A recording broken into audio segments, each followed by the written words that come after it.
অধোগতি। মৃত্যুৰ কা আছে দেহৰ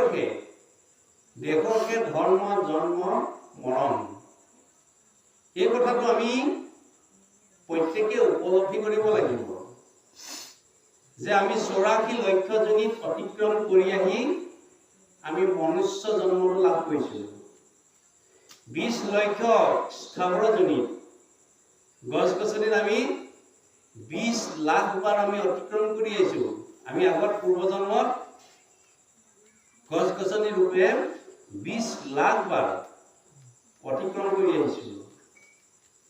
কিমি জনীত 11 লাখ বাৰ অতিক্ৰম কৰি আহিছোঁ। জলস্ব জনীত 9 লক্ষ, পশুজনীত 30 লক্ষ, আমি বাঘ সিংহত 30 লাখ বাৰ অতিক্ৰম কৰি আহিছোঁ। চৰাইজনীত আমি 10 লক্ষ আৰু 4 লক্ষ বান্দৰ। তাৰপিছত আমি মানুহ হৈছোঁ। এই 84 লক্ষ জনীত অতিক্ৰম কৰি আহি আমি মনুষ্য জন্মটো লাভ কৰিছোঁ। কিন্তু মানুহ আৰু জীৱ জন্তুৰ মাজত পাৰ্থক্য ক'ত? আহাৰ নিদিয়া ভয় মৈথুন, এইকেইটা ইতপ্ৰাণীও আছে আৰু মানুহৰো আছে। আহাৰ জীৱ জন্তুকো লাগিব, মানুহকো লাগিব।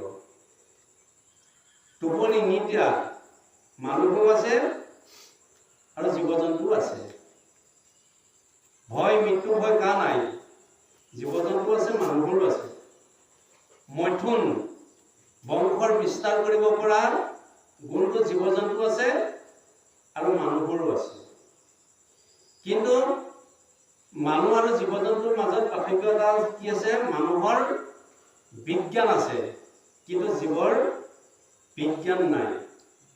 সেইকাৰণে নিজৰ মালিকৰ ধাননি নে আনৰ ধাননি, এই কথাটো গৰু ছাগলীয়ে বা এইখিনিয়ে নাজানে, জীৱ জন্তুৱে নাজানে কাৰণে, কিন্তু মানুহে জানে।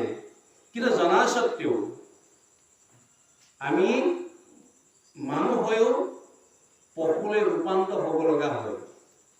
সেইকাৰণে এই মনুষ্য জন্মটো আমি পোৱাৰ পিছত আমি চিন্তামণি জন্ম বুলি কৈছে। গতিকে কৃষ্ণই অৰ্জুনক কৈছে যে অসংখ্য জীৱ আছে সংসাৰৰ ভিতৰতে, মনুষ্যহে ভজে আনে ভজিবে নাপায়। যে মই অসংখ্য জীৱ সৃষ্টি যদিও কৰিছোঁ, মোক ভজিব পৰা শক্তিটো কেৱল মানুহৰে আছে। সেইকা বুলি অৰ্জুন চব মানুহে নোৱাৰে বুলি কৈছে। মনুষ্য সহস্ৰ মধ্যে পুণ্য আছে যাৰ, এনেকে ভজিয়া যত্ন কৰি আমাৰ যে মনুষ্যৰ ভিতৰত যাৰ বেছি পুণ্য আছে তেওঁহে মানে মোক ভজিব পাৰে। সেইকাৰণে আমি এই মনুষ্য জন্ম, দেৱৰ দুৰ্লভ মনুষ্য জন্মত আমি পাই ঈশ্বৰক যদি নভজো, তেতিয়াহ'লে আমি পিছৰ জন্মত কি হ'ব লাগিব? যেনেকৈ যোৱা বছৰ খেতি কৰা ধান এইবছৰ খাই আছোঁ, এইবছৰ খেতি কৰা ধানটো খাইছোঁ নেকি? এইবছৰ খেতি কৰা ধানটো আমি পিছৰ জন্মতহে আমি খাব পাৰিম। গতিকে আমি সেইকাৰণে পিছৰ জন্মত আমি যাতে সুখ শান্তিয়ে, আপোনালোকে চাবচোন, কিছুমানে এনেই অজস্ৰ আনন্দতে আনন্দ, কোনো কষ্ট নকৰাকে খুব সুখত আছে। কিছুমানে দুখে কৰি আছে, কিন্তু দুখে কোনোদিন নুগুচে। সেইকাৰণে আমি এই স্বৰ্গ, মৰ্ত্য আৰু বৈকুণ্ঠ, এই তিনিটা যদিও ভাগ দেখুৱাইছে, কিন্তু আমি এই কথাটো উপলব্ধি কৰিলে নহ'ব যে আমি বৈকুণ্ঠলৈকে যাম। কিন্তু স্বৰ্গলৈ গ'লে কি হ'ব? পুণ্য ক্ষয় কৰিলে নাই, নৰকত জাহ যাব লাগে। গতিকে আমি সেইকাৰণে স্বৰ্গবাসীসকলে কি কয়? এই নৰকলৈ আহিব ভয়তে তেওঁলোকৰ কোনো সুখ শান্তি নাথাকে। সেইকাৰণে আমাক মহাপুৰুষ শ্ৰীমন্ত শংকৰদেৱ গুৰুজনাই আমাক কি দেখুৱাইছে? বৈকুণ্ঠ সুখটো দেখুৱাইছে। সাতখলপীয়া আসনৰ যোগেদি আমাক সিংহাসনৰ যোগেদি আমাক বৈকুণ্ঠ সুখটো দেখুৱাইছে। তাৰ সাতটা যিটো খাপ, এই সাত খাপৰ যিটো তাৎপৰ্য ইয়াৰ নামৰ লগত সম্পূৰ্ণ মানে জানিবলগীয়া আমাৰ কিছু কথা আছে।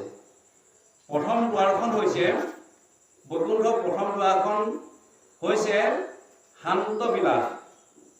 বিলাস অৰ্থটো হৈছে মানে শান্তি, আৰু শান্ত তাৰমানে শান্তিয়ে শান্তি, য'ত আমি শান্তি কেনেকৈ লাভ কৰিব পাৰিম। আমিতো সদায় সুখকে বিচাৰিছোঁ, কিন্তু আমিতো সুখটো পোৱা নাই, আমি সদায় দুখৰ ওপৰতে দুখ পাই থাকোঁ। ভাগৱতত এগৰাকী আইয়ে অকল দুখৰ কৰি দুখ দিয়া বুলি প্ৰাৰ্থনা জনাইছে ভগৱন্তক। সেইগৰাকী হৈছে কুন্তী। যেতিয়া মহাভাৰত যুদ্ধৰ শেষত ভগৱন্তই কি বুলি কৈছে যে কুন্তীক কৈছে, হে পেহী, মই ইমান দিনে তোমাৰ পুত্ৰসকলক চোৱা চিতা কৰিলোঁ, গতিকে মই মোৰ বংশটো অলপ চিজি লগাবলগীয়া আছে, গতিকে মই যাব বিচাৰিছোঁ। গতিকে যোৱাৰ আগমুহূৰ্তত তোমাক এটা বৰ দিব বিচাৰিছোঁ। গতিকে এতিয়া কি হ'ব লাগে কোৱা। এইবুলি প্ৰভু ভগৱন্তই কৃষ্ণই কুন্তীক কৈছে। তেতিয়া কুন্তীয়ে যদি আমাক ক'লেহেঁতেন আমি কি বুলি ক'লোহেঁতেন? আমাৰ বেংকৰ একাউণ্টত যিমান পাৰে টকা ভৰাই দিয়া, আট্টালিকা বনাই দিয়া, ছোৱালীজনীলৈ ভাল এটা দৰা দি দিয়া, ভাল বোৱাৰী এজনী আনি দিয়া। গতিকে এইবিলাক ইত্যাদি ইত্যাদি সুখকে আমি বিচাৰিলোহেঁতেন। কিন্তু কুন্তীয়ে কি বুলি কৈছে যে মোক এনেকুৱা এটা বৰ দিয়া, দুখৰ উপৰিও দুখ দিয়া, যাতে সেই দুখৰ ওপৰত যাতে তোমালৈ সদায় মোৰ মনত পৰে। এতিয়া আমাৰ দুখটো কি হয়? আমি ভগৱন্তক কেতিয়া প্ৰাৰ্থনা জনাব? সুখত জনাওঁ নেকি? কেতিয়াও নজনাওঁ। যেতিয়া আমি কি কৰোঁ, আমাৰ যেতিয়া ল'ৰাটোৱে মেট্ৰিক দিব হয়, হায়াৰ ছেকেণ্ডেৰী দিব হয়, তেতিয়া আমি নামঘৰলৈ যাওঁ, নামঘৰীয়া কওঁগৈ, গোৱাপান্তা লৈ পিনি যে আমাৰ ল'ৰাটোৱে মেট্ৰিক দিব লৈছে, আপুনি আশীৰ্বাদ এটা দিয়কচোন। এই বুলি কৈ নামঘৰলৈ গৈ সেৱা ভাগ জনাই দিয়ে। যেতিয়া ফাৰ্ষ্ট ডিভিজনত লেটাৰ পালে, ষ্টাৰ মাৰ্ক পালে, তেতিয়া কি কৰিব? নামঘৰীয়া পাহৰিলে, ব্ৰইলাৰ আনি ডিজে লগাই নাচ বাগ দি থাকে। শুনা কথা। কিন্তু আমাৰ লক্ষণবিলাক সেইবিলাক। কিন্তু আচলতে কুন্তীয়ে এনেকুৱা দুখৰ ওপৰত দুখ বিচাৰিছে যাতে ভগৱন্তক সদায় মনত পৰি থাকে। গতিকে আমিও সেইটোৱে বিচাৰিব লাগে। তাৰমানে দুখৰ ওপৰতো সুখ পায়, বিচাৰি পায়। এই তেতিয়াহে আমি লাভ কৰিব পাৰিম। তেতিয়া আমি কি হৈছে, ঈশ্বৰৰ চৰণত যদি আমি আশ্ৰয় লওঁ, কৃষ্ণ শৰণ লওঁ, তেতিয়া আমি শান্তি লাভ কৰিব পাৰিম। প্ৰথম দুৱাৰখন আমি অতিক্ৰম কৰিব পাৰিম। তাৰপিছত দ্বিতীয় দুৱাৰখন হৈছে শ্বেতবিলাস। শ্বেত মানে বগা। বগা হৈছে সত্য প্ৰতীক, শুদ্ধ প্ৰতীক। এতিয়া আমি কি কৰিব লাগিব? আমি সদায় আমাৰ ভাৱনাবিলাক শুদ্ধ ভাবিব লাগিব। আমাৰ ভাৱনাবিলাক যদি অশুদ্ধ হয়, আমি সকলোকে অশুদ্ধ দেখিম। যেনেকৈ এখন কোলা চশমা যদি পিন্ধে, আনকো কোলা দেখিব, বগা পিন্ধাৰ লগে লগে বগাই দেখিব, বা ৰঙা পিন্ধাৰ লগে লগে ৰঙা দেখিব। ঠিক আমাৰ ভাৱনাবিলাক যদি শুদ্ধ হয়, তেতিয়া আমি সকলোকে শুদ্ধ দেখিম। এই কথাটোৰ লৈ এদিন এজন ব্যাখ্যাকাৰ আৰু এজন মানে ভাগৱত পাঠকীৰ লগত পাঠকে পাঠ কৰি আছে। তাতে হনুমানে ছদ্মবেদ ধাৰণ কৰি শুনি আছে। তেতিয়া হনুমানে ব্যাখ্যাকাৰজনে কৈছে যে অশোকবনত যিবিলাক ফুল আছে সেই ফুলবিলাক বগা। তেতিয়া হনুমানে ৰ'ব নোৱাৰিলে, আৰু মই নিজে অশোকবনত আছোঁ, গতিকে ফুলবিলাক ৰঙাহে আছিলে। এই বুলি ভাবি তেওঁ আচল ৰূপটো ধাৰণ কৰি যে মই হনুমান, গতিকে অশোকবনত যিবিলাক ফুল আছে সেইবিলাক চব ৰঙা। তেতিয়া ব্যাখ্যাকাৰজনে কৈছে, হে হনুমান, যেতিয়া ৰাৱণে সীতাক হৰণ কৰিছিলে সেই সময়ত তুমি অশোকবনত আছিলা সঁচা। তুমি সেই দৃশ্যটো, সেই হৰণৰ দৃশ্যটো দেখাৰ লগে লগে তেতিয়া তুমি খঙত গোটেই তোমাৰ চকু ৰঙা হৈ গৈছিলে। গতিকে সেইকাৰণে তুমি গোটেই ফুলবিলাকে ৰঙা দেখিলা। গতিকে আচলতে প্ৰকৃতাৰ্থত ফুলবিলাক বগাহে আছিল। সেইকাৰণে আমাৰ ভাৱনাবিলাক আমি প্ৰথমতে ভকত এজন পালে বা কোনোবা এজন পালে আমি প্ৰথমতে বেয়া কথাটো চিন্তা কৰোঁ, তেওঁ চৰিত্ৰটো বেয়া গুণটো আমি প্ৰকাশ কৰোঁ, কিন্তু সেইটো নহয়। আচলতে উত্তমজনে অলপীয়া গুণতে তেওঁ মানে প্ৰকাশ কৰি থাকে। সেইকাৰণে ভকতৰ লক্ষণবিলাক কিন্তু দেখুৱাইছে বাৰু, পিছত আহিম কম বাৰু। সেইকাৰণে আমি সদায় ভাৱনাবিলাক আমি শুদ্ধ হ'ব লাগিব, তেতিয়া আমি দুৱাৰখন তেতিয়া অতিক্ৰম কৰিব পাৰিম।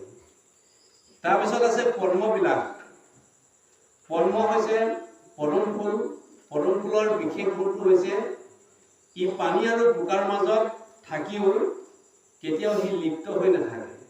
কিন্তু ঠিক ভকতজনক ঠিক সংসাৰতে আছে, সংসাৰ মায়ে যাতে আবদ্ধ কৰিব নোৱাৰে, তাৰ মাজেদি আহি গুৰু সেৱা ভকত সেৱা কৰিব পাৰে, তেতিয়াহে সেই দুৱাৰখন অতিক্ৰম কৰিব পাৰে।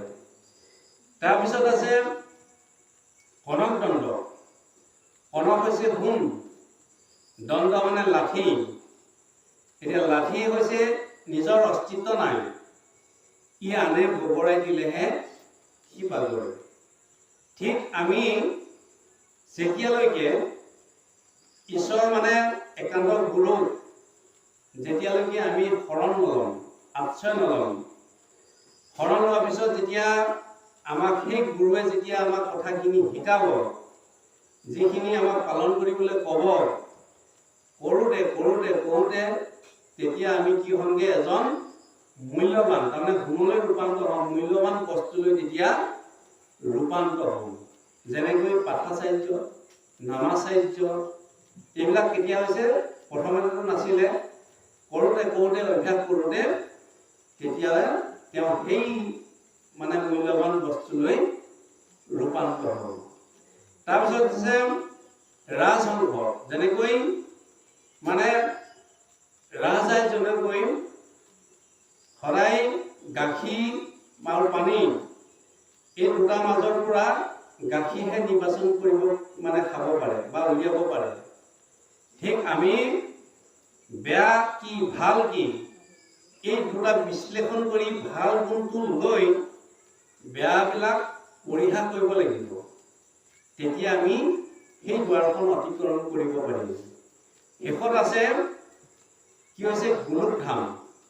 সেইকাৰণে আমাৰ মণিপুৰ মানে গুৰু আসনৰ উপশামটো হৈছে কি বুলি ক'লো, গোলক।